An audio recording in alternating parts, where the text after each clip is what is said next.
Welcome on to this channel. 12th standard running and this video is for you. So 12th standard physics chapter 2 first volume la இருக்கிறது என்ன அப்படினா current electricity. So இந்த chapter ரொம்ப இன்ட்ரெஸ்டிங்கான basic about electricity அப்படினு சொல்லலாம். And இது வந்து உங்களுடைய future educationக்கும் ரொம்ப யூஸ்ஃபுல்லா இருக்கும். And current electricity அப்படினு இந்த chapterல நம்ம கத்துக்கிட போறோம் அப்படினா flow of charges and metallic conductor. ஒரு metallic conductor current எப்படி போகும், Ohm's law and electrical resistance, VI characteristics, common resistors and combination of resistors, Kirchhoff laws, Wheatstone bridges and its application, electrical power and electric energy, heating effect, Joule's law application, thermoelectric effects. So இதெல்லாமே உங்களுக்கு முதல்ல புரியாது சொல்லும்போது, but இனி புரியும். So first introduction part பார்த்துக்கலாம். So introduction பார்ட்டில் already நம்ம என்ன பார்த்துருக்கோம் அப்படின்னா சார்ஜஸுடைய ப்ராப்பர்ட்டிஸ் பற்றி நம்ம பார்த்துருக்கோம். அது ரெஸ்ட்டில் இருக்கும் பொழுது ஃபர்ஸ்ட் யூனிட் பேர் electrostatics. So charges at rest position அப்படிங்கிறது தான் அதோடைய அர்த்தமே அப்படின்னு சொல்லலாம். இப்போ ரியாலிட்டி இப்போ என்ன பண்ண போகிறோம் அப்படின்னா சார்ஜஸ் வந்து எப்போவுமே என்ன ஆகிட்டுருக்கு அப்படின்னா ஒரு மெட்டீரியல்லையோ ஒரு பொருள்லையோ என்ன ஆகிட்டுருக்கு அப்படின்னா என்ன ஆகிட்டுருக்கு, நகர்ந்துக்கிட்டே இருக்குது, மூவிங் ஆகிக்கிட்டே இருக்குது, always moving within the material அப்படின்னு நம்ம புக்கில் கொடுத்துருப்பாங்க.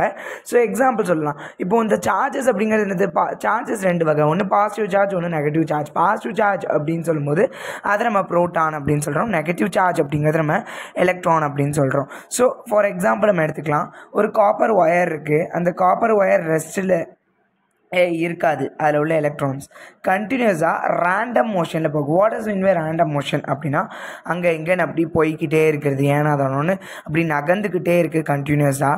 இங்கே முக்கியமான விஷயம் என்ன அப்படின்னா ஒரு சார்ஜ் அது வந்து மோஷனில் இருக்குது, நகர்ந்துக்கிட்டு இருக்குது அப்படின்னா அதோடைய பிஹேவியர் அப்படிங்கிறது அதுக்கு ரொம்ப முக்கியம். ஒரு மனுஷன் எப்படி அவன் பிஹேவ் பண்ணுறான் அப்படிங்கிறது அவனோட பிஹேவியரில் இருக்குதுன்னு சொல்லுவோமா, அதே மாதிரி தான் இந்த சார்ஜஸ் எப்படி பிஹேவ் ஆகுது, கண்டினியூஸாக மூவ் ஆகிக்கிட்டே இருக்குது.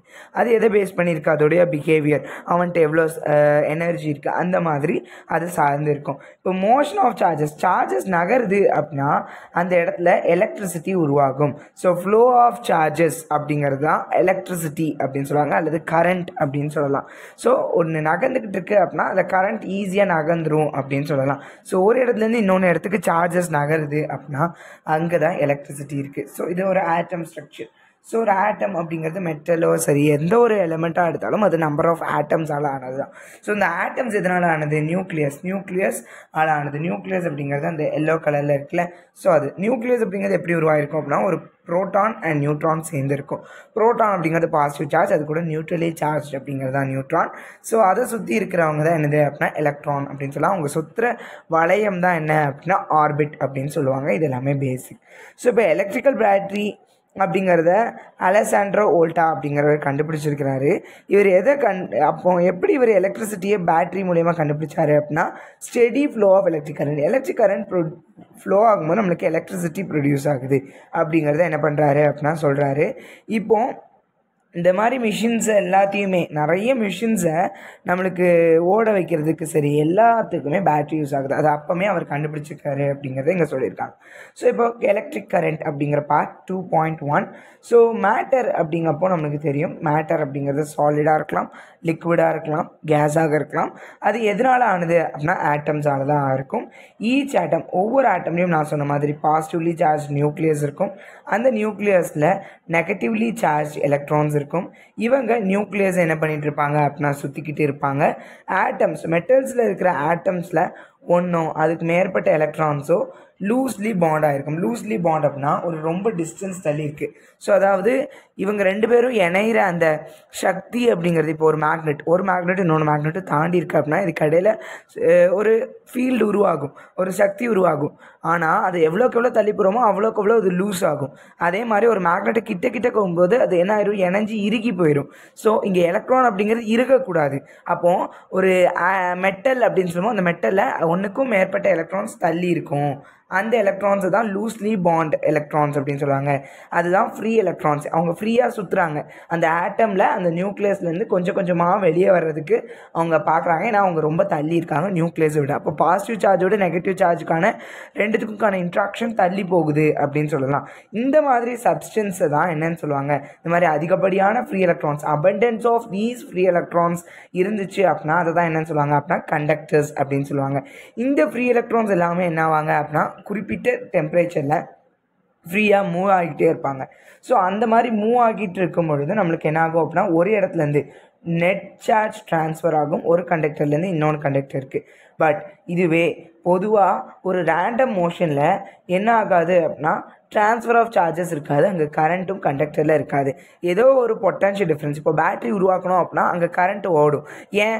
அது ஒன்று ஒரு டிஃப்ரென்ஸை உருவாக்குது பாசிட்டிவ் சார்ஜ் நெகட்டிவ் சார்ஜுக்கு இடையில. ஸோ அது மூலயமா நம்மளுக்கு உருவாக்குறது கரண்ட். அதனால தான் என்ன சொல்கிறாங்க, பொதுவாக ரேண்டம் மோஷனாலேயே நம்மளுக்கு சார்ஜ் வந்து என்ன ஆகாது அப்படின்னா ட்ரான்ஸ்ஃபர் ஆகாது கண்டக்டரில், ஒரு இடத்துலேருந்து இன்னொன்று இடத்துக்கு மூவ் ஆகாது, அதனால கரண்ட் உருவாகாது.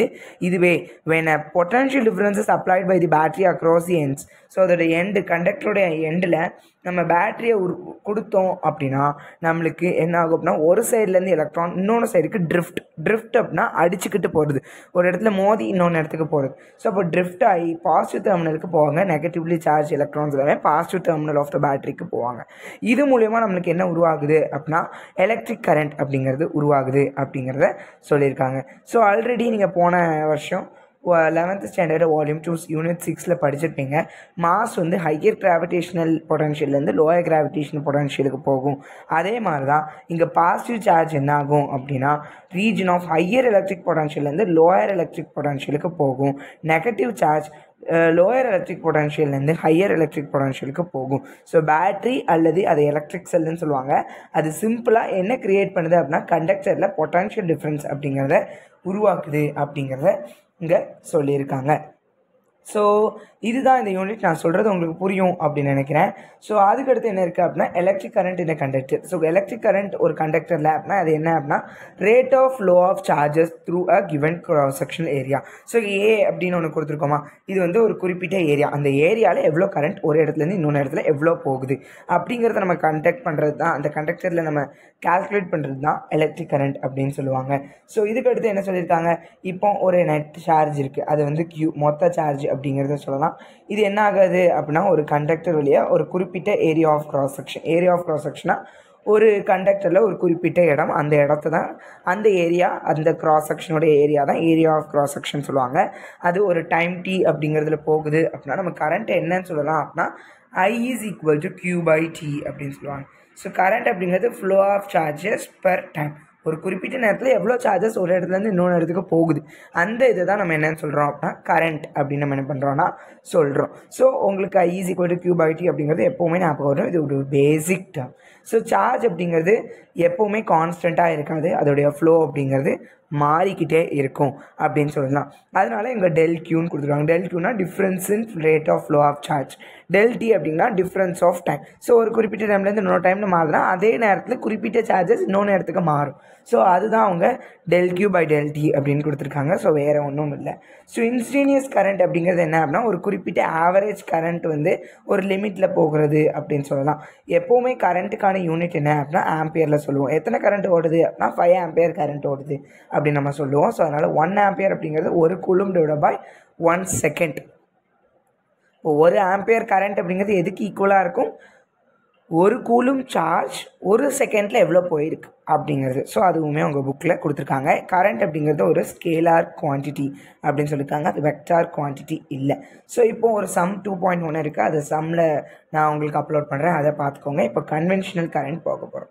ஸோ கன்வென்ஷனல் கரண்ட்டுடைய டைரக்ஷன் பொறுத்து கரண்ட் எப்படி ட்ரான்ஸ்ஃபர் ஆகுது அப்படிங்கிறது தான் இந்த கன்வென்ஷனல் கரண்ட்டில் பார்க்க போகிறோம். ஒரு எலக்ட்ரிக் சர்க்யூட் இருக்குது அப்படின்னா அந்த எலக்ட்ரிக் சர்க்யூட்டில் arrow heads are use to indicate the direction of flow of current. Current இந்த இடத்துலேருந்து இந்த இடத்துக்கு போகுது அப்படிங்கிறத குறிக்கிறதுக்கு ஆரோஸை யூஸ் பண்ணுவாங்க. By convention this flow in the circuit can be from, உண்மையாக சொல்லணும் அதாவது அதோடைய கன்வென்ஷன் எப்படி இருக்கும் அப்படின்னா அதோடைய ஃப்ளோ அந்த சர்க்யூட்டில் பாசிட்டிவ் டெர்மினல் ஆஃப் த பேட்டரியிலேருந்து நெகட்டிவ் டெர்மினல் ஆஃப் த பேட்டரியில் இருக்கும். இந்த கரண்ட் பாசிட்டிவ் டெர்மினல்லேருந்து நெகட்டிவ் டெர்மினலுக்கு போணுச்சு அப்படின்னா அதை தான் என்னென்னு சொல்லுவாங்கன்னா கன்வென்ஷனல் கரண்ட்டுன்னு சொல்லுவாங்க. Simply is in the direction in which the positive charge would move, எங்கேருந்து பாசிட்டிவ் சார்ஜ் மூவ் ஆகும் அப்படிங்கிறத பொறுத்து. ஸோ டைரக்ஷன் ஆஃப் கரண்ட் இங்கே காமிச்சிருக்காங்க பார்த்தீங்களா, எப்படி போகுது ஒயரில் அப்படின்ட்டு. ஸோ இதுவே வேறு சர்க்யூட்டில் the charges that flow are actually electrons தான் ஃப்ளோ ஆகுது அப்படின்னா நெகட்டிவ் டெர்மினல்லேருந்து பாசிட்டிவ் டெர்மினலுக்கு போகும். அப்போ டைரக்ஷன் ஆஃப் த கரண்ட் வந்து என்னதாக இருக்கும், ஆப்போசிட்டில் இருக்கும். ஸோ ஆப்போசிட் டைரக்ஷனில் இருக்கும். எலக்ட்ரான்ஸ் வந்து பாசிட்டிவ் நோக்கி போகுது அப்படின்னா அதோடைய டைரக்ஷன் டோட்டலி டிஃப்ரெண்ட்டாக இருக்கும் அப்படின்ட்டு சொல்லியிருக்காங்க. ஸோ அதுக்கடுத்து டூயினோ எலக்ட்ரிக் கரண்ட் அப்படிங்கிறது பேட்ரிஸ் மூலிமா மட்டும் ப்ரொடியூஸ் பண்ணுறது இல்லை, நேச்சராகவே லைட்னிங் போல்ட் அப்படின்னா என்னது, மின்னல் மூலயமா ரொம்ப குறுகிய நேரத்தில் அதிகப்படியான எலக்ட்ரிக் கரண்ட் அது ப்ரொடியூஸ் பண்ணுது அப்படின்னு சொல்லலாம். ஸோ அப்போது லைட்னிங் அந்த மின்னல் விழும் பொழுது அதிகப்படியான ஹை பொட்டன்ஷியல் டிஃப்ரென்ஸ் அப்படிங்கிறது க்ளவுட்ஸுக்கும் கிரவுண்டுக்கும் இடையில நடக்கும். ஸோ அப்படிப்பட்ட நேரத்தில் சார்ஜ் ஃப்ளோ அப்படிங்கிறது க்ளவுட்லேருந்து கிரவுண்டுக்கும் போகிறதுக்கு வாய்ப்புகள் இருக்குது, அப்படி தான் போகவும் செய்யுது. ஸோ அதனால் இதை தெரிஞ்சு வச்சுக்கோங்க, கரண்ட் அப்படி மட்டும் ப்ரொடியூஸ் பண்ணுறது இல்லை. அதனால தான் நம்ம மின்னல்லாம் வரும்போது ரொம்ப ஒதுங்கி இருக்க சொல்கிறாங்க. ஸோ உங்களுக்கு இந்த யூனிட் புரிஞ்சிருக்கும்னு நினைக்கிறேன். இஃப் எனி டவுட்னா நீங்கள் கண்டிப்பாக கமெண்ட் பண்ணுங்கள். எல்லாமே நான் லைன் பை லைன் தான் சொல்லியிருக்கேன். நீங்கள் லைன் பை லைனை சைடில் புக்கில் ரீட் பண்ணிகிட்டே இருந்தீங்கன்னா ரொம்ப கிளியராக இருக்கும். இந்த டாபிக் ஒரு சிம்பிள் பேசிக் தான். அடுத்த வீடியோவில் நான் உங்களோட வந்து சந்திக்கிறேன். Until then, bye from me. Thank you for watching.